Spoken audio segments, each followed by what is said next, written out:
Today's episode transports us to Kofu City, Japan, the location of an astonishing close encounter of the third kind. This extraordinary event unfolds through the eyes of two young boys, Masato Kono and Katsuhiro Yamahata, whose experience is given credence by the testimony of their parents, a local government official, and multiple other credible witnesses. Their collective accounts describe a UFO over the city of Kofu and the sighting of alien beings over the course of several hours.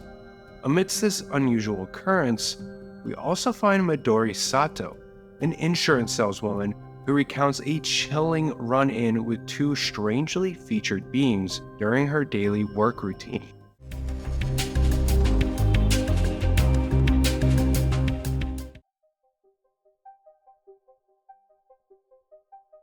On February 23, 1975, in Kofu City, located in the heart of Yamanashi Prefecture, Japan, two young boys, Masato Kono and Katsuhiro Yamahata, were roller skating on a vacant lot around 6:30 p.m. The boys reportedly spotted two lights moving toward them from the east. They observed the lights transforming into orange objects as they neared. The objects, circular in shape with three revolving structures on the underside, were reminiscent of Adamski-style saucers. All of a sudden, one of the saucers, which appeared to be larger than the other, ascended toward the northeast, while the smaller one drifted towards a vineyard. Then the peculiar orange light seemed to start trailing them, causing the boys to flee in terror and seek refuge in a nearby graveyard. They momentarily lost sight of the UFO, but when they observed a bright light in the distance, they believed it was a nearby vineyard that had caught on fire and approached it to see what was going on. The pair's attention was now captivated by a silver flying saucer measuring approximately 8 feet in diameter and standing 5 feet tall, nestled in the heart of the vineyard. Their fascination overpowered their initial fears. The saucer had a dome top that rested on what appeared to be an inverted plate. The boys said there was no sound coming from the craft or in the area, and that they were able to observe it for about 5 minutes. Stationed on the craft's eastern side, Kono discovered black symbols resembling hieroglyphics on the body of the saucer. As Kono scrutinized these peculiar characters, he heard a noise reminiscent of a lock being opened, and then a door equipped with an internal staircase descended. The craft's interior, according to Kono, was filled with machinery, instruments, and lights blinking in red, blue, and green. Then a creature, described by the boys as resembling a wrinkled nopperabo, disembarked from the craft. Now, for context, a nopperabo is an entity considered to be a supernatural being in Japanese folklore, known for its faceless appearance. 顔は何色だった？茶色。目とか鼻ってあんのかな？牙だけあって口はないけど、牙だけ3本あった。牙？手も茶色。手も茶色。Standing approximately 4 feet tall, it was wearing a one-piece silver suit with a gray belt and had two-toed shoes.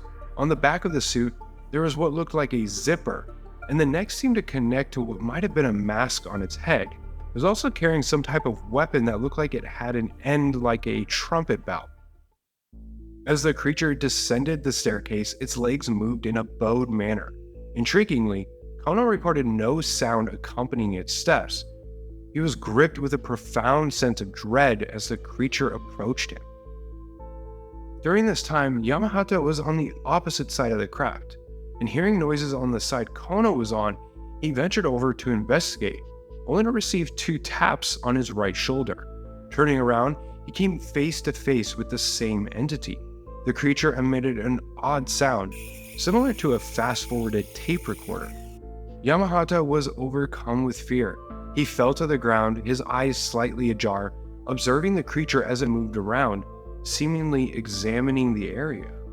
Kono dashed over from the other side. He assisted Yamahata to his feet, urging him to escape. Overwhelmed with fright, Yamahata was immobile, prompting Kono to lift him onto his back and carry him. Upon reaching the vineyard's edge, Kono set Yamahata down, and they both turned back. They managed to glimpse inside the saucer once again, witnessing another creature seated in a chair manipulating a joystick in front of a monitor screen.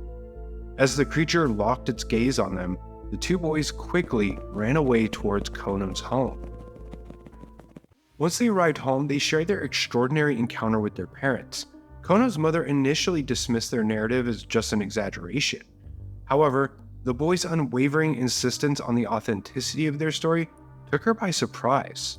They began begging their parents to venture into the vineyard and see it for themselves. Now accompanied by family members, they returned to the scene, and the creatures were gone. But something remained. In the vineyard, they found an object about the size of a dodgeball, glowing with an orange hue and seemingly flickering in about 5 to 10 second intervals. Kono's mother went to fetch his father, who also came back and allegedly saw the light before it finally faded and disappeared. The next Monday, the boys talked about the incident at school. They even drew pictures of what they had seen. Their teachers, initially skeptical, found their insistence and the detailed nature of their account hard to ignore. These weren't boys known for spinning tales. Their narrative was so detailed, so adamant, and so consistent that it was hard to disregard. Their teacher decided to bring the matter to the principal's attention. The principal, realizing that this was beyond their expertise, decided to contact the local Yamanashi Nichi newspaper. An investigation was set into motion, involving multiple parties including local authorities, UFO researchers, and even national agencies. The bewildering circumstances surrounding the event and the credibility of the young witnesses Kono and Yamahata sparked significant curiosity, prompting a thorough exploration of the incident. A reporter was assigned to the story, and together with the boys, they revisited the scene of the encounter. What they found was puzzling. Several concrete pillars were down, and a large wire net was spread out over them, as if something large had landed on them and caused them to collapse. Also noticeable were several indentations on the ground that the boys claimed were from the craft's landing gear. Suddenly, the boys' claims didn't seem so fantastical. The physical evidence in the vineyard suggested that something out of the ordinary had indeed occurred. However, it's also important to consider that while the children may have believed in the reality of their encounter, it doesn't necessarily mean they encountered an extraterrestrial life. Children have a strong capacity for imagination, and it's possible they misinterpreted what they saw, especially given the UFO boom in Japan at the time. The boys' families were also questioned. The mother of one of the boys testified to the media that she also saw something silver spinning in the sky, and the manager of Kofu City Environmental Center reported seeing a light above the boys while they were playing on their roller skates. Following the local newspaper's investigation, an engineer who specialized in radiation decided to visit the site to conduct his own investigation. After testing numerous samples over a month, he reported that he had found traces of artificial residual radioactivity at the location where the craft supposedly landed. However, he couldn't confirm whether this could have been caused by something extraterrestrial or if it was just fallout from the numerous nuclear tests that were taking place around the globe at the time.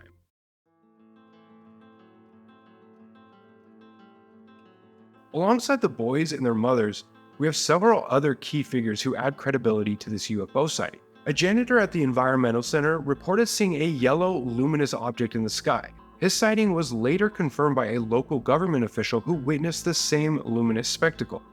Additionally, we have a young girl who reported viewing the UFO from her balcony, and a young boy along with his parents who saw a blue-white luminous body darting across the sky as they were driving. Adding further depth to this intricate tapestry of eyewitness accounts is Genshin Saito, a chief priest who also reported seeing a blue-white luminous object in the sky. But perhaps one of the most intriguing accounts comes from Midori Sato, an insurance saleswoman. Midori Sato's account is incredibly fascinating. Her experience involved direct interaction with two strange beings around the same time as the two boys' encounter. Sato, on her way to collect money for her job, experienced an unusual encounter at around 5:30 p.m. She was navigating a narrow road through town when she heard a loud explosion similar to fireworks. Subsequently, she saw two oddly dressed children about 4.5 feet tall with darkened skin on their faces and hands obstructing a crossroad.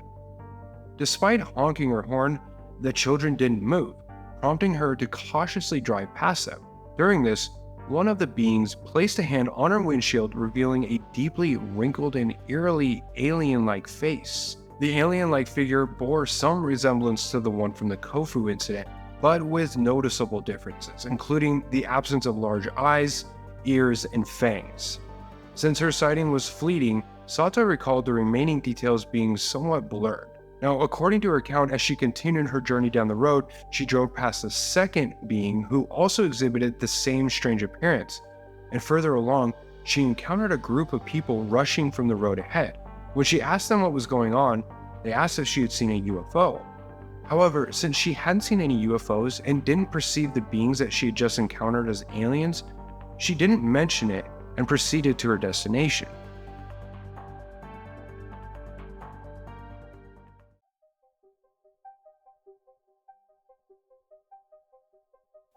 One proposed explanation for the UFO craft was that the boys may have witnessed and misidentified a YS-11 propeller plane. It was reported that regular flights passed over Kofu City between 6 and 7 p.m., coinciding with the time that the boys had their encounter. The YS-11 had various lights, including flashy ones, been interpreted as the colored lights the boys described. While the YS-11 theory offers a rational explanation, it doesn't address all of the aspects of the boys' account, making it an incomplete explanation for the Kofu UFO incident. Another suggested theory is that the boys' vivid imaginations could have been inspired by the cultural context of Japan at the time. The 70s were an era of a UFO boom, with Japanese media being rife with stories and films about UFOs and aliens. Another theory suggests a more mundane explanation for the strange beings they encountered. This theory posits that the boys may have mistaken farm workers for extraterrestrials. In this area of Japan, it wasn't uncommon for agricultural workers to be seen in the fields wearing protective gear to shield themselves from insects and elements. This protective attire might have included face masks, gloves, and even hats or hoods, which could potentially give an unusual appearance, especially under poor lighting conditions. This theory suggests a plausible, grounded explanation for the creatures, albeit dependent on the boys' possible misinterpretation fueled by their excitement and imagination.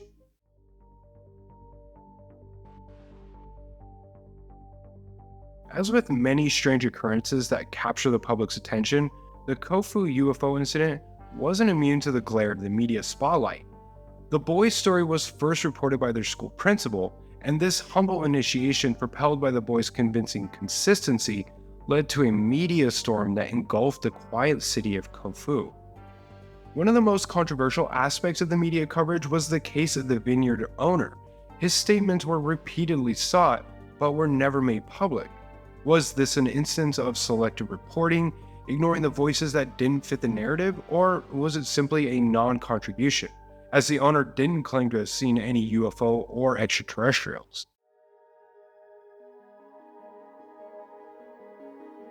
The Kofu event aligns with the standard outline of many UFO sightings across the globe. Witnesses encountering an unexplainable craft or object, interaction with seemingly non-human beings, and the resulting anxiety or fear that are common elements in the global UFO narrative. And while overall the Kofu incident fits into the global UFO narrative, the detailed descriptions of the craft and the beings involved offer a distinct element. Ultimately, the Kofu UFO incident illuminates the complex intersection of reality, perception, and interpretation that characterizes our understanding of the UFO phenomena. It invites us all, skeptics and believers alike, to engage with the mysteries of the universe with an open mind.